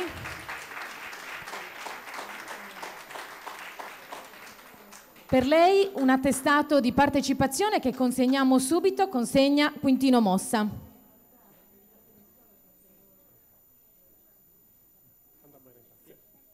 Complimenti, grazie. Concludiamo così anche questa sezione di racconti brevi in gallurese e logudorese. Ci attende soltanto un'altra sezione, non prima però di aver ascoltato ancora una volta le straordinarie artiste di questa serata che ci stanno aiutando a vivere con emozione, direi, questa serata, questa premiazione del Premio Letterario Città di Olbia giunto alla 5ª edizione. Una edizione davvero molto bella, spero che voi siate felici al momento. Siamo anche curiosi di scoprire chi saranno i vincitori della sezione Racconti in Italiano Junior, quindi i ragazzi, i giovani che partecipano e amano la scrittura e quindi cercano di dare un contributo alla nostra bella lingua italiana. Le nostre artiste sono pronte, quindi le accogliamo con un forte applauso.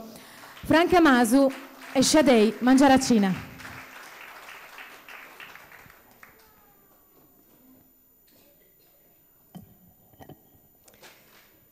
Però per fare questo ultimo brano per questa serata abbiamo pensato di avere una compagnia con noi. Mauro Mibelli, grazie.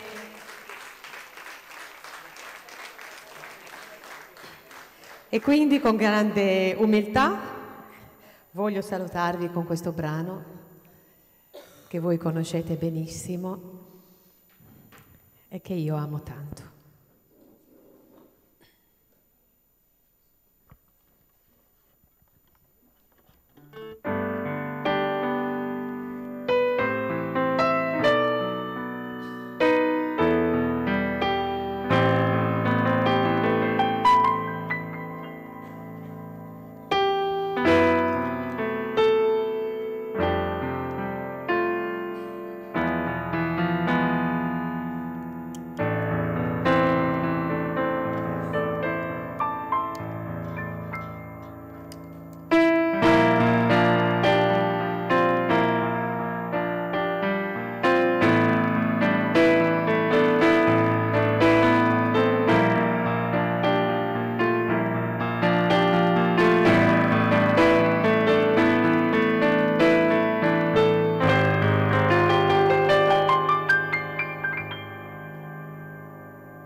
No posso reposare, amore e coro,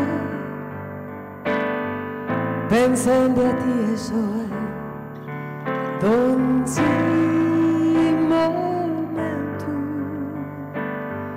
noi stesi in tristura,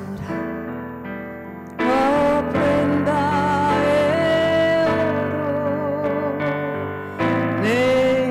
spiegare o in pensamento t'assicuro che ti è solo bramo t'amo forte t'amo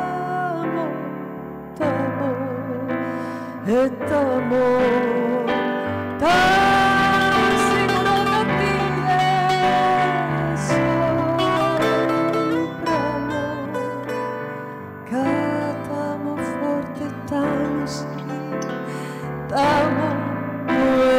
t'amo se me sarà possibile benvenuto dei spirito invisibile della ricavosa forma che curavo dai che lui sul sole e sosistendo formavo un mondo bellissimo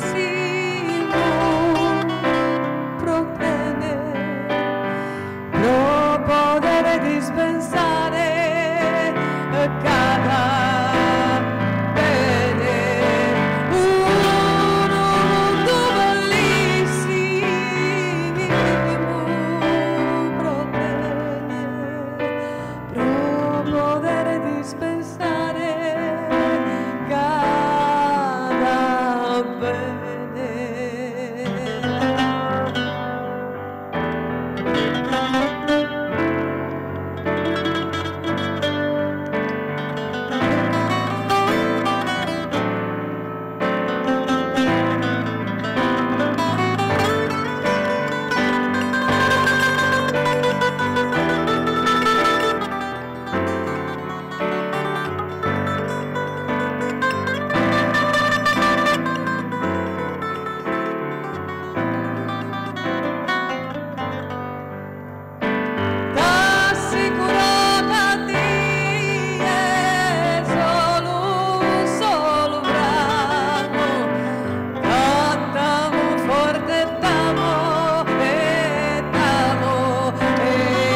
e Shadei Mangiaracina. Grazie. Franca Masu, naturalmente, grazie per questa straordinaria partecipazione, complimenti. Grazie anche a Mauro Mibelli e Shadei Mangiaracina, grazie davvero per il vostro contributo che ha arricchito non poco questa nostra serata di premiazione. Siamo giunti all'ultima sezione, quella dei racconti brevi junior, una sezione davvero molto bella perché stiamo parlando dei ragazzi che scrivono, che amano la scrittura. Allora, i finalisti sono 2 in ordine alfabetico, e questo L'amore papà di Eleonora Morittu, e poi Il mio destino lo decido io di Ennur Zen Vukovic, Lubiana e Telti.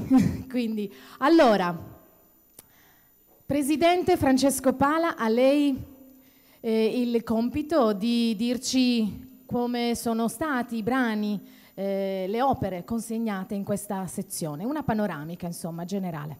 Sì, erano tutti scritti di buon livello, non sono stati tantissimi, ma insomma è stata abbastanza nutrita e devo dire anche in questo caso un riferimento alla memoria, un riferimento al passato in tanti di questi racconti, non perché io sia ossessionato dal passato, ma sempre per il discorso che facevo prima, cioè sempre per quel bisogno di istituire dei legami che abbiamo nella vita corrente, ma che tanto più serve sviluppare nella scrittura, e questi ragazzi da questo punto di vista sono stati veramente eccezionali.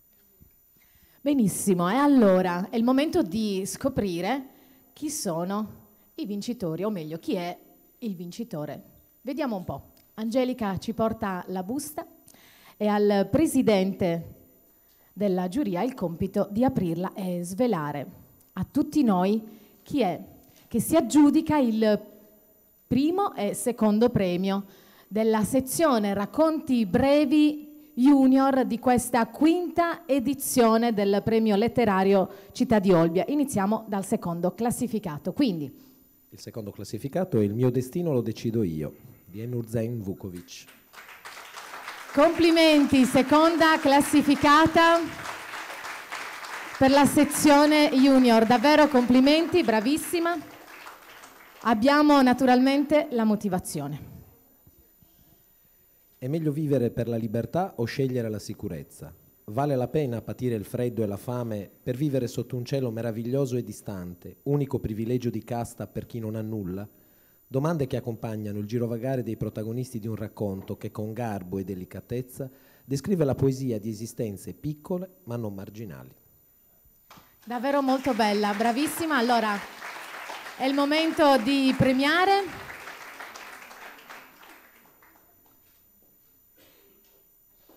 Allora, ecco qua, seconda classificata, ha premiato Eliana della biblioteca.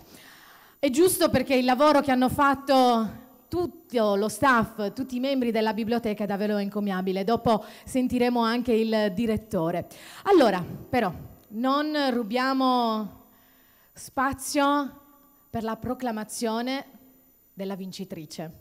Sappiamo che è donna, ovviamente, e quindi Francesco Pala ci svela chi è la vincitrice della sezione Racconti brevi junior. E questo L'amore papà di Eleonora Morittu.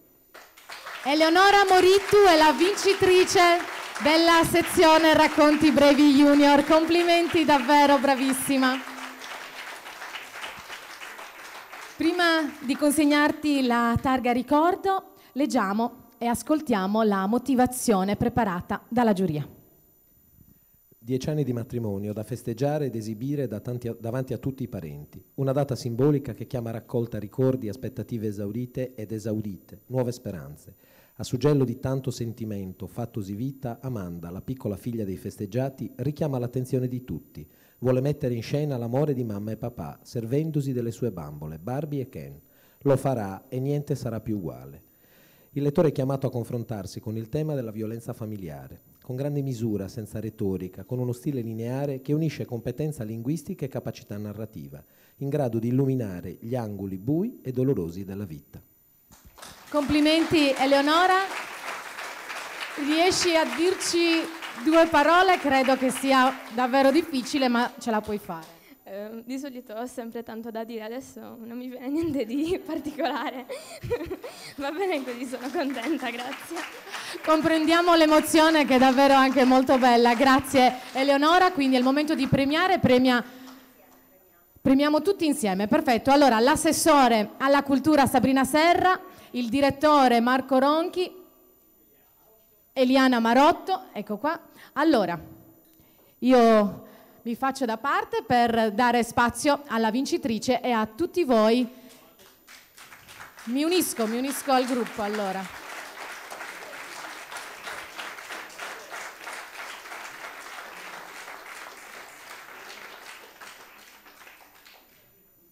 Allora, complimenti. E anche di Olbia, ma in questo caso è pura casualità. Complimenti, davvero. Allora, un'edizione davvero straordinaria, è il momento quindi di tracciare un breve bilancio e quindi mi avvicino al direttore Marco Ronchi. Allora, direttore, intanto complimenti per questa edizione, complimenti a lei e naturalmente a tutto lo staff della biblioteca.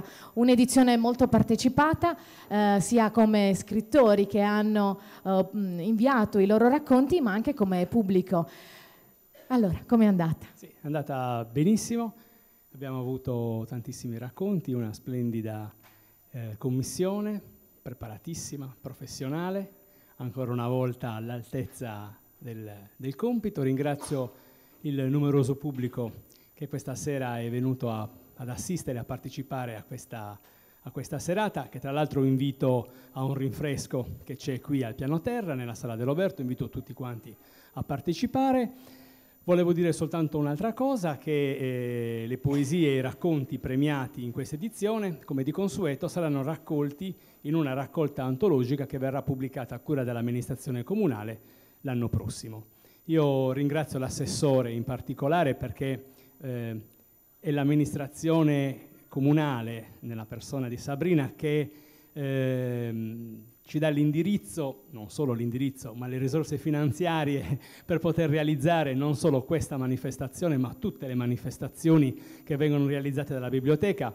E noi ringraziamo, credo che lo faccio a nome della comunità di Olbia, perché sono servizi che vengono dati gratuitamente ai cittadini e questo grazie all'amministrazione che finanzia con il proprio bilancio tutte le nostre iniziative. Credo che sia un grande merito. Grazie Sabrina Serra, l'assessore. Allora, è stata una bellissima serata? Soddisfatti? Sì, per me è la terza edizione, quindi ancora me ne aspettano altre 2 se ci lasciano. No, vabbè, ne approfitto ancora per farvi tanti auguri, vi aspetto veramente al piano terra per brindare tutti assieme, siamo molto soddisfatti anche quest'anno e quindi al prossimo anno, alla prossima edizione. Grazie. Allora, grazie naturalmente alla giuria che ricordiamo il presidente Francesco Pala, Luana Scanu, Antonio Canalis che non è potuto venire e poi Quintino Mossa, grazie. E Maria Teresa Inzaina, grazie a tutti voi, grazie anche alle nostre aiutanti Angelica e Giulia, grazie a tutti voi, all'attore Claudio Laconi che ci ha deliziato e anche alle artiste Franca Masu, Shadei Mangiaracina e Mauro Mibelli. Grazie a tutti voi, buon proseguimento di serata.